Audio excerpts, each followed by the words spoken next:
গুৱাহাটী উচ্চ ন্যায়ালয়ে শেহতীয়াকৈ আমাৰ বিধানসভাৰ সদস্য বিজয় মালাকাৰৰ নাগৰিকত্ব সম্পৰ্কে প্ৰশ্ন উঠাবলগীয়া এটা অৱস্থাৰ সৃষ্টি হৈছে। প্ৰকৃততে বিজয় মালাকাৰৰ ভোটাৰ তালিকাৰ নাম 2005 চনৰ পূৰ্বে থাকিব লাগিছিল, থকা নাই। আৰু তেওঁৰ পিতৃ মাতৃৰো ভোটাৰ তালিকাত নাম দেখা পোৱা নাই। 2005 চনত প্ৰথমবাৰৰ বাবে প্ৰাপ্তবয়স্ক হোৱাৰ পিছত বিজয় মালাকাৰৰ নামটো প্ৰথমবাৰৰ বাবে ভোটাৰ তালিকাত পোৱা গৈছে। আৰু বহুতে সন্দেহ কৰে তেখেতে পূৰ্বৰ পাকিস্তান, বৰ্তমানৰ বাংলাদেশৰ পৰা আহি পেলাই ভোটাৰ তালিকাত নাম সোমালে নি।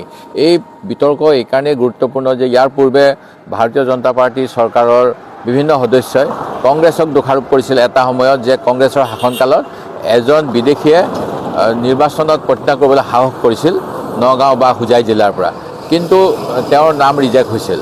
এতিয়া এই কথাটো এইকাৰণে গুৰুত্বপূৰ্ণ যে যিখন চৰকাৰে অন্যৰ প্ৰতি আঙুলি টোৱায়, সেই চৰকাৰখনৰে এজন শাসকীয় পক্ষৰ দলৰ সদস্যৰ বিষয়ে আজি গুৱাহাটী উচ্চ ন্যায়ালয়ে 4 সপ্তাহৰ ভিতৰত ৰিটাৰ্ণেবল নটিচ পঠাবলগীয়া হৈছে। আৰু তেওঁৰ কিছু তথ্যগত বিভ্ৰান্তিও দেখা গৈছে। ক'ৰবাত তেখেতে কৈছে সংস্কৃত স্কুলত পঢ়িছিল, ক'ৰবাত কৈছে হাইস্কুলত পঢ়িছিল, আৰু যথেষ্ট খেলিমেলি এটা বিষয়।